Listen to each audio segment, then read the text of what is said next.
क्या आपको कभी अचरज नहीं होता कि स्वतंत्रता के 7 दशक बाद भी संविधान में प्रदत्त समानता का अधिकार देश में अब तक सबको क्यों नहीं मिला? खासतौर पर उनको जो अपने इस अधिकार को अपने साधनों से सर्वोच्च न्यायालय की दहलीज तक जाकर अपने लिए समानता की मांग नहीं कर सकते। अभी भी समानता संविधान के अनुच्छेद में दर्ज है। हकीकत में ये केवल दिवा स्वप्न मात्र है। आम आदमी का शोषण अब तक लगातार जारी है। सारा देश जानता है कि संविधान की शपथ लेकर सत्ता के शिखरों पर बैठने वाले ये भूल जाते हैं कि उनका पहला कर्तव्य उन लोगों तक अन्न, धन और जीवन की आवश्यक सुविधाएं पहुंचाना है जो इस समय देश के सबसे कमज़ोर और गरीब नागरिक हैं और अभी दुष्काल की विभीषिका को झेल रहे हैं।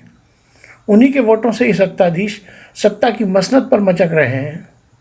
किसी भी राज्य के चुनाव, उपचुनाव का उदाहरण लीजिए। चुनाव की पूर्व वेला में किसान, बुजुर्ग, बेसहारा, विधवाएं और अनाथ बच्चे, उनकी कल्याण योजनाओं की बाढ़ आ जाती है और सबसे ज़्यादा कुठाराघात चुनाव के बाद इन्हीं तबकों पर होता है। आज की सारी सरकारें यही तो कर रही हैं। इस दुष्काल में मजदूरों को न्यूनतम वेतन के लाले पड़े हुए हैं। पूरे देश में ये विडंबना है। पहले सरकार ठेकेदारों से काम करवाती है और फिर ठेकेदार आगे ठेकेदारी करते हैं।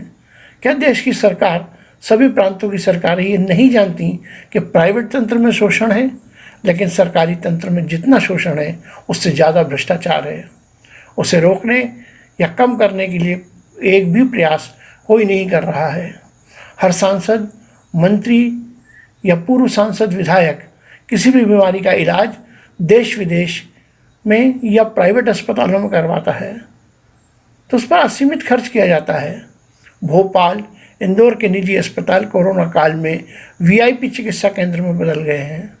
गरीब आदमी को सरकारी अस्पताल में पलंग भी मुश्किल से मिल रहा है। क्या कोई विश्वास करेगा?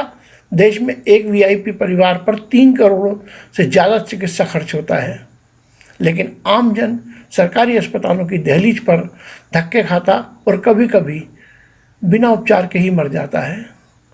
जनप्रतिनिधियों का उपचार भी सरकारी अस्पताल में बिना खर्च हो।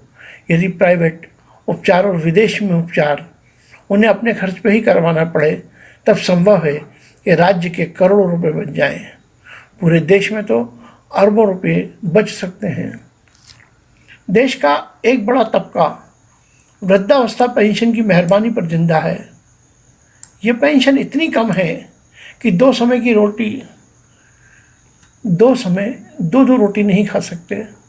सरकारी कर्मचारी की पेंशन में हर दिन कटौती हो रही है। ये किस दिन बंद हो जाएगी कोई कह नहीं सकता। इसके विपरीत पूर्व विधायकों और सांसदों को तो जीवन भर के लिए पेंशन मिलती है। पेंशन मिलनी चाहिए, इसमें कोई बुरी बात नहीं, पर लाखों में पेंशन देना कहाँ का न्याय है, जबकि सरकारी कर्मचारियों को निश्चित समय के बाद पेंशन नहीं मिलेगी। सीमाओं की रक्षा कर रहे अर्धसैन्य बल हैं, उनको भी सेवानिवृत्ति के बाद कोई पेंशन नहीं मिलेगी। देश में जो बड़े बड़े कानून के ग्रंथ पढ़े वकील रख सकते हैं, लाखों रुपए खर्च कर अदालत की शरण में जा सकते हैं, उनको तो समानता मिलती है, पर जिन बेचारों को 2 जून की रोटी मुश्किल से मिलती है, उनके लिए कोई समानता देश में नहीं है। इस तरफ सरकार के साथ न्यायपालिका की भी नज़र नहीं है।